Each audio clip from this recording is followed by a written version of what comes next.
Hai, apa kabar semuanya? Semoga kabar Anda baik-baik saja. Terima kasih karena sudah memberikan support dan juga kesetiaan Anda untuk membangun channel Codot Film. Yuk kita lanjutkan alur ceritanya, sambil siapin kopi dan cemilan, setting suara volume full. Gasken. 3 harta karun bodhisattva. Richard Benchmark.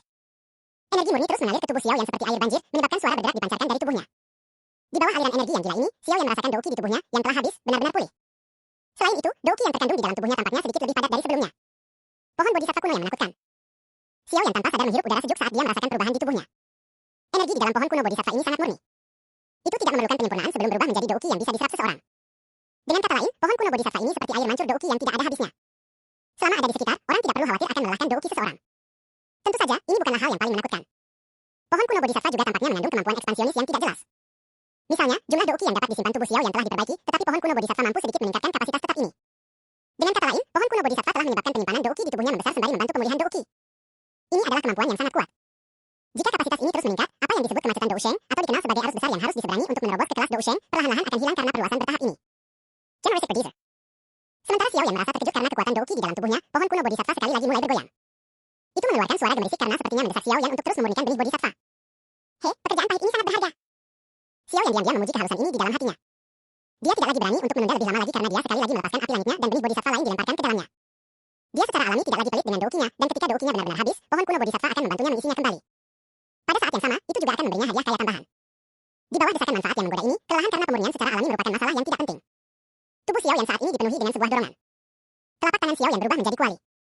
Api yang ganas memancarkan suhu yang sangat tinggi. Pada saat yang sama, Douqi di dalam tubuh Xiao yang menghilang dengan kecepatan yang menunjukkan. Dengan bantuan pohon kuno bodhisattva, air mancur Douqi ini, dia bisa menyanyiakannya tanpa khawatir. Ki. Benih bodhisattva berubah menjadi gumpalan udara yang menyegarkan karena kehausan liar ini. Itu bangkit dari nyala api dan memasuki pohon hijau zamrud. Pada saat yang sama, sulur uap hitam sekali lagi menghilang. Generous Producer. Pohon kuno bodhisattva mengeluarkan teriakan gembira saat merasakan uap hitam perlahan menghilang. Itu mengayunkan cabangnya saat energi yang kuat dan murni terus mengalir ke tubuh Xiao Yan. Dalam sekejap mata, Xiao Yan yang lelah dihidupkan kembali.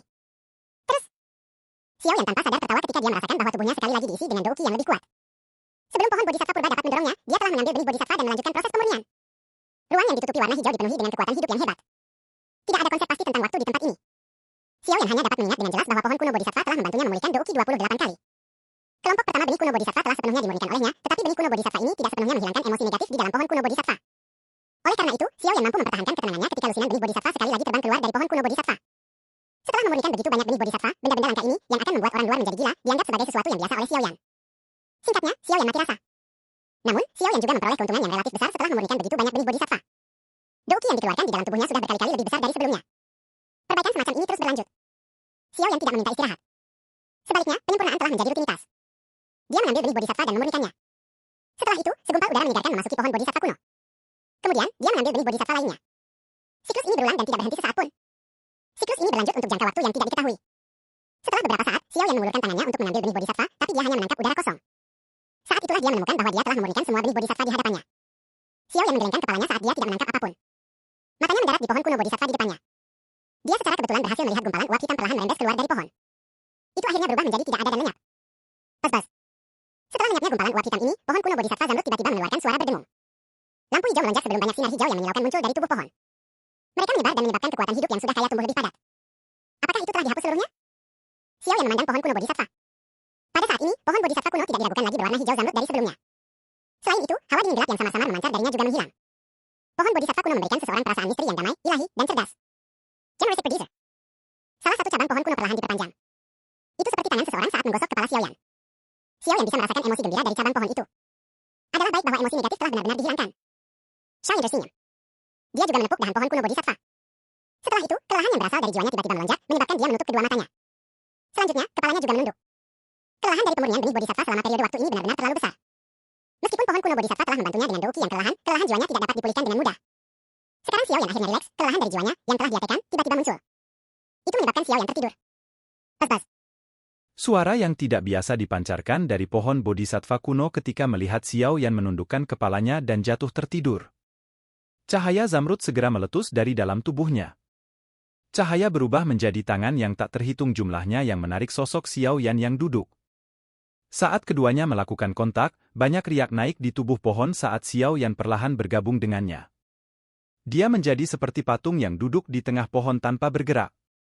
Segera setelah Xiao Yan ditarik ke pohon kuno Bodhisattva mulai mengayunkan cabang-cabangnya. Gelombang riak yang tidak biasa menyebar dan banyak lubang spasial robek. Banyak sosok menyedihkan dimuntahkan. Mereka secara mengejutkan adalah kelompok yang memasuki pohon kuno Bodhisattva bersama Xiao Yan. Kelompok Sun Er juga ada di antara mereka. Ekspresi semua orang berubah ketika mereka tiba-tiba muncul di tempat aneh ini.